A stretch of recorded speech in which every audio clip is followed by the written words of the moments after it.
जय श्री राधे सभी मित्रों को हमारे आध्यात्मिक वीडियो में आप सभी का हार्दिक स्वागत है। तो आज के वीडियो में इस विषय पर चर्चा की जाएगी कि जो संसार का नियम है और संसार में जो सत्य वस्तु है उसका पता हम कैसे लगाएं। जैसे हम जीवन जी रहे हैं तो यहाँ पे सत्य वस्तु क्या है और हमें जीवन में जो विपत्तियाँ मिल रही है उसका क्या कारण है, तथा हमें अगर परम आनंद की प्राप्ति करनी है तो हमें क्या करना पड़ेगा।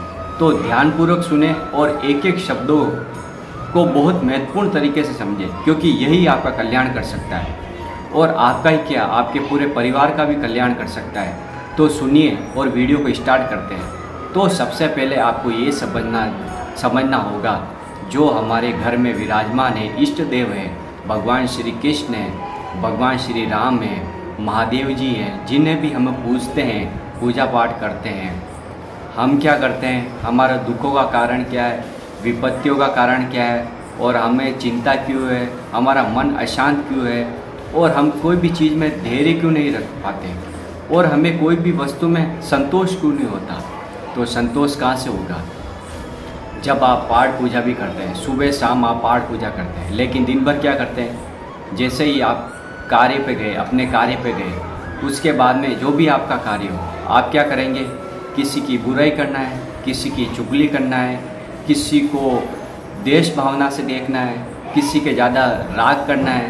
केवल आपके मन में केवल कामनाएं भरी हुई है, ये चीज़ मैं प्राप्त कर लेता हूँ, ये धन मुझे मिल जाए या ये भोग मुझे मिल जाए। केवल वासनाएं और कामनाएं आपके मन में भरी है, तो आपको शांति कैसे मिलेगी। शांति उसको मिलती है जो प्रभु श्री राम का भजन करता है, क्योंकि ये संसार, ये कलिकाल है, 4 युग है, सतयुग, त्रेतायुग, द्वापर युग और कलयुग। कलयुग में सिर्फ एक भगवान का संकीर्तन है जिससे सर्व पापों का नाश हो सकता है। ये बहुत ही गूढ़ विषय है, आपको समझना होगा।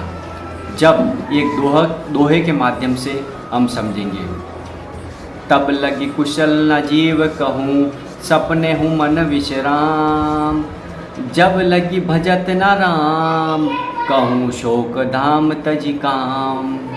ये मनुष्य, ये व्यक्ति, तुझे स्वप्न में भी आराम और शांति नहीं मिलेगी अगर तू प्रभु श्री राम का भजन नहीं करेगा।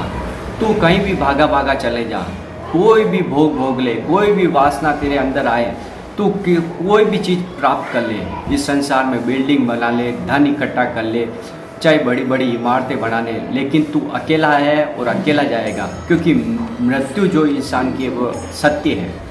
मृत्यु के उपरांत कुछ भी नहीं है। अगर मृत्यु पे आपको विजय प्राप्त करनी है, अगर आपको लगता है कि अगर मैं संसार में आया हूँ और मेरा जीवन सार्थक हो जाए, तो आपको अपनी जिह्वा से राम राम राम कृष्ण हरि उच्चारण करना है।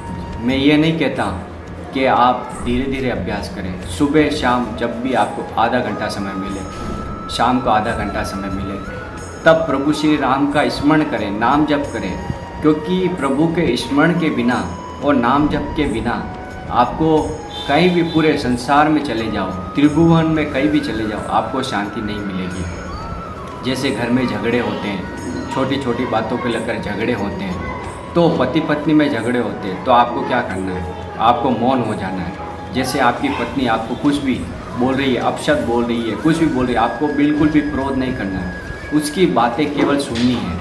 जैसे आपकी माताजी ने आपको कोई भी बात कही, आपको बुरा लग गया, लेकिन आपका कर्तव्य क्या है, आपका कर्तव्य ये है कि अपनी पत्नी को सुख पहुँचाए, अपनी माँ को सुख पहुँचाए, उनकी सेवा करें, अपने पुत्र को सुख पहुँचाएं।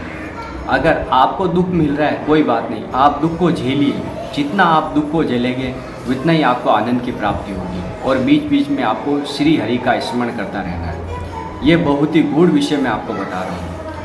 परिवार में रहते हुए भगवान को प्राप्त करना और भगवान के श्री चरणों की आसक्ति प्राप्त करना बहुत ही कठिन माना गया है, लेकिन कोई भी चीज़ कठिन नहीं है। जैसे ही आपकी दिनचर्या शुरू हुई, आपको अपने माता पिता को प्रणाम करके घर से निकल जाना है। बीच बीच में आपको प्रभु का स्मरण करना है। जैसे ही आप घर पे शाम को आ जाएं, वापस आपको पूजा पाठ आदि करके प्रभु को स्मरण करना है। और आपके जो परिवार हैं उनमें आपको मोह नहीं रखना है, केवल आपको यह रखना है कि जो भी मेरी माँ बनी है या मेरी पत्नी बनी या मेरा पुत्र बना है, सबके अंदर भगवान विराजमान है और इनको सुख पहुँचाना ही मेरा कर्तव्य है। क्योंकि काम, क्रोध, लोभ, मोह एक भी विकार आपके अंदर आ गया तो आपकी दुर्गति होना फिक्स है। और जो आप परम पद चाहते हो, भगवान की आसक्ति चाहते हो और संसार के दुखों का नाश चाहते हो, मन में शांति चाहते हो, धैर्य चाहते हो, संतोष चाहते हो, तो सब कुछ आपको मिल जाएगा। लेकिन आपको भागे भागे नहीं घूमना है, विषयों में नहीं घूमना है, कामनाओं में नहीं घूमना है। क्योंकि जो भी आप सोचते हो कि ये भोग मुझे मिल जाए या ये कोई भी चीज़ मुझे मिल जाए, शॉर्टकट में मैं आपको बता देता हूँ, आप जो भी कामना करते हैं खूबसूरती देख के मत कीजिए। आप जो सोचते हैं कि ये बहुत ही खूबसूरत है, तो कोई भी वस्तु यहाँ भगवान श्री कृष्ण के अलावा कोई भी खूबसूरत नहीं है। जिसे आप देख रहे हैं केवल ये पंचभौतिक का ढांचा है और ये ढांचा एक दिन ख़त्म होने वाला है। इसमें क्या खूबसूरती है? कुछ भी खूबसूरती नहीं है। अगर भजन नहीं है संसार में तो कुछ भी यहाँ पर सत्य नहीं है।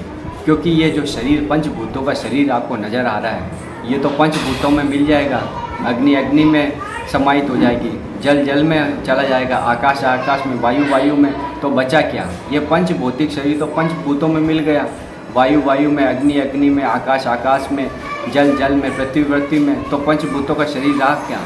तो आप जो संसार में आसक्ति कर रहे हो, कामना कर रहे हो, भोगों के बारे में सोच रहे हो, विषयों का चिंतन कर रहे हो, तो उससे आपको क्या मिलेगा? संसार में व्यक्ति अकेला आता है और अकेला जाता है। गर्भ से लगाकर मृत्यु तक की जो दशाएं हैं, व्यक्ति केवल दुख ही भोगता है। मुझे नहीं लगता उसके जीवन में कभी सुख आता है। केवल भोग वासनाएं, कामनाएं, केवल उसी के जंजाल में वो फंसा रहता है। इस कारण उसका मन हमेशा अशांत रहता है। केवल वह भटकता मारा फिरता है। वह सोचता है 1 करोड़ आ गए, 2 करोड़ आ जाएंगे तो मैं सुखी हो जाएगा। लेकिन वो कामना बढ़ती रहती है। जैसे आपके घर में आप कोई वस्तु लाते हैं तो सभी बहुत खुश होते हैं, लेकिन आपकी पत्नी आपको कहेगी कूलर नहीं फ्रिज हो जाए तो अच्छा है, फ्रिज नहीं कूलर नहीं एसी हो जाए तो अच्छा है। तो ये आपकी कामना है, यही आपकी दुर्गति करा रही है। आपको कामनाओं से परे जाना है। आपके मन में कोई कामना नहीं होनी चाहिए। केवल आपको सदा स्मरण प्रभु श्री कृष्ण का होना चाहिए। क्योंकि भोगों में शांति नहीं है, त्यागांतरम शांति, त्यागों में शांति मिलती है। और जब तक, मैं एक दोहा आपको सुना दूंगा, राम राम राम राम, जो लो तूने जपी है, तो लो तू कहूँ जाए, सोई ताप तपी है।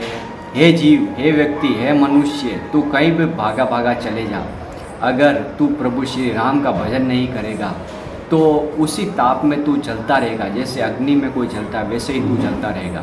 मेरी बात को मान ले और प्रभु का स्मरण शुरू कर दे। क्योंकि संसार के व्यक्ति तुझे कुछ भी नहीं दे सकते, यह सिर्फ आपको निराशा ही देंगे। क्योंकि संसार में जो जड़ चेतन जितनी भी वस्तुएं हैं उन सब में प्रभु श्री कृष्ण विराजमान है। ये संसार एक स्वप्न की भांति है। आपको यहाँ जो भी नज़र आ रहा है सिर्फ एक काल्पनिक स्वप्न है और कुछ भी नहीं। केवल आपको यहाँ पर कर्म करने के लिए भेजा गया है, ना कि कर्म बंधन में बंधने के लिए। आप कर्म कीजिए अच्छे और प्रभु का स्मरण करिए, उन्हें समर्पित करिए, फिर देखिए आपके जीवन में आनंद आता है। संसार के लोग आपको पागल समझेंगे, लेकिन वो खुद मूर्ख है। क्योंकि उन्हें पता नहीं है जीवन का आनंद कैसे लिया जाता है, कैसे प्राप्त किया जाता है। वो आपको मूर्ख समझते हैं, आप उन्हें मूर्ख समझते हैं। और ज्ञानी विवेकी वही है जो भगवान को नहीं भूला है। क्योंकि गर्भ में रहते हुए भी हमने उनसे प्रार्थना की थी। हम उनसे प्रार्थना करके आएंगे कि मैं मनुष्य जन्म मिलते ही आपका भजन करूंगा। कहाँ गई? माया के चपेट के कारण सब कुछ भूल गए। वापस आपकी दुर्गति होगी। वापस कभी कुत्ता, कभी सूअर, कभी भैंस, कभी घोड़ा, ये बन के 84 लाख जन्म मरण के चक्कर में पिसते रहो। केवल शांति कहाँ है? शांति इस जन्म में आपको मिलेगी। केवल प्रभु के स्मरण से शांति मिलेगी, उनके नाम से शांति मिलेगी, उनकी लीलाओं से शांति मिलेगी, उनके कीर्तन से शांति मिलेगी, उनके भजन से शांति मिलेगी। शांति कोई बाहरी वस्तु थोड़ी है, शांति है आंतरिक वस्तु जो आपके मन के अंदर विराजमान है। आत्मा में परमात्मा का वास है, ये तो आपको पता ही होगा। तो मेरे कहने का मकसद यही है, जब भी आपको समय मिले प्रभु का स्मरण करें। ये वीडियो कैसा लगा, वीडियो को लाइक कर दे, कमेंट कर दे, शेयर कर दे और चैनल पर नए तो चैनल को सब्सक्राइब जरूर कर दे। राधा वल्लभ श्री हरिवंश।